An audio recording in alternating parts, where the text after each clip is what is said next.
សួស្តីបងប្អូនទាំងអស់គ្នាតើបងប្អូនទាំងអស់គ្នាកំពុងតែស្វែងរកម៉ូទ័របូមទឹកមែនទេបើសិនជាបងប្អូនកំពុងតែស្វែងរកម៉ូទ័របូមទឹកបងប្អូនអាចទស្សនាវីដេអូនេះតាំងពីដើមរហូតដល់ចប់បាទ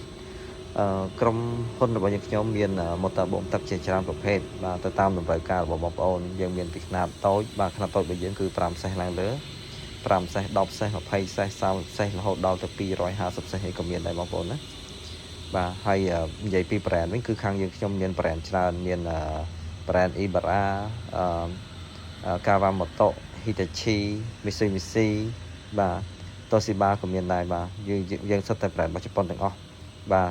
ហើយសិតតែមានគុណភាពល្អៗឥតខ្ចោះតែម្ដងបាទគុណភាពរបស់ជប៉ុនគឺអាចប្រើបានយូរមែនតើបងប្អូនបាទហើយយើងមានខ្នាតសម្រាប់បូមទឹកដាក់ស្រែយើងមានខ្នាតសម្រាប់បូមទឹកដាក់ចកាយើងមានខ្នាតសម្រាប់បូមទឹកស្អាតបាទបងប្អូនត្រូវការប្រភេទណាគឺបងប្អូនអាចឆាតមកបានអាចតំណតំណងតាមលេខទូរស័ព្ទខាងលើនេះមកបានណាបងប្អូនណាបាទ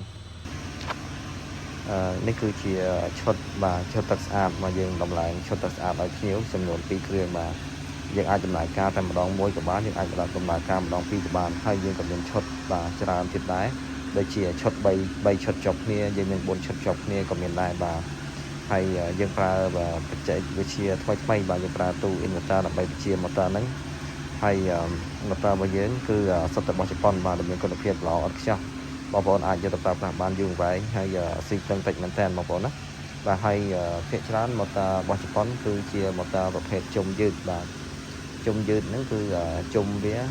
1500ជុំបាទ1500ជុំហ្នឹងគឺបងប្អូនអាចប្រើបានយូរមែនតើបាទ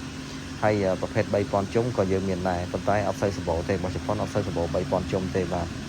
អញ្ចឹង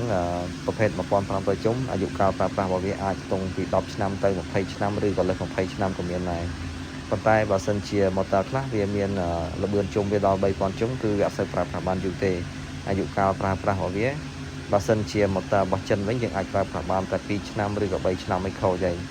តែបើសម្រាប់របស់ជប៉ុនវាគឺអាចប្រើប្រាស់បានខ្ទង់7-8ឆ្នាំ10ឆ្នាំអីបាទតែសម្រាប់1500ជុំគឺបានយូរមែនតើណាបងប្អូនណាបាទអញ្ចឹងបងប្អូនតាក់ទងខាងយើងខ្ញុំបានប្រភេទជុំយឺតជុំលឿនបាទហើយប្រភេទតូចប្រភេទធំបាទបូមទឹកឡើងភ្នំបូមទឹកប្រើជាមួយនឹងកាភ្លើងបាញ់ទឹកភ្លៀងអីបាទក៏យើងមានដែរបាទសម្រាប់បូមទឹកស្អាតអីក៏មានដែរបងប្អូនណាបាទនេះយើងរៀប3ឈុតបាទហើយតួហ្នឹងគឺតួរបស់បូមនេះគឺសិតអ៊ីណុកបាទសម្រាប់ខាងយើងមានតួដែកក៏មានតួអ៊ីណុកក៏មានដែរបងប្អូនណាបាទទៅតាមតម្រូវការរបស់បងប្អូនបាទអញ្ចឹងបងប្អូនទាំងអស់គ្នាសូមជួយធ្វើការ like ធ្វើការ share subscribe ឬក៏ follow page ម្នាក់មួយផងបងប្អូនណាដើម្បីឲ្យបងប្អូនទទួលបាននូវព័ត៌មានថ្មីៗអំពីម៉ូទ័របូមទឹកនិងម៉ាស៊ីនបូមទឹកឬក៏សូឡាបូមទឹកផងដែរបាទហើយជាពិសេសផងនោះក៏ឲ្យព័ត៌មាននេះបានទៅដល់បងប្អូនកសិករឬក៏បងប្អូនដែលចង់រៀបទឹកស្អាតបាទឬមួយក៏បងប្អូនដែលមានបំណងចង់បូមទឹកចូលប្រព័ន្ធធារាសាស្ត្រធំៗអីគាត់បានឃើញគាត់បានដឹងព័ត៌មានច្បាស់លាស់ដើម្បីឲ្យគាត់ងាយស្រួលនៅក្នុងការសម្រេចចិត្តជ្រើសរើសយកម៉ូទ័រប្រភេទណាទៅប្រើប្រាស់ដើម្បីឲ្យការងាររបស់គាត់ជោគជ័យ 100% បាទសម្រេចបាននៅលទ្ធផលល្អ 100% ផងដែរបាទសូមអរគុណសម្រាប់ការតាមដានទស្សនាវីដេអូនេះតាំងពីដើមរហូតដល់ចប់បាទសូមអរគុណយើងនឹងជួបគ្នានៅវីដេអូក្រោយទៀត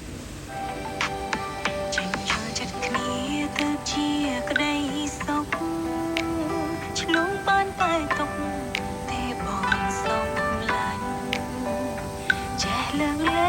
ងឲ្យគ្នាកុំគិតในរឿងឈ្នះឆាន់បងសំឡាញ់មិនចាំជីវិត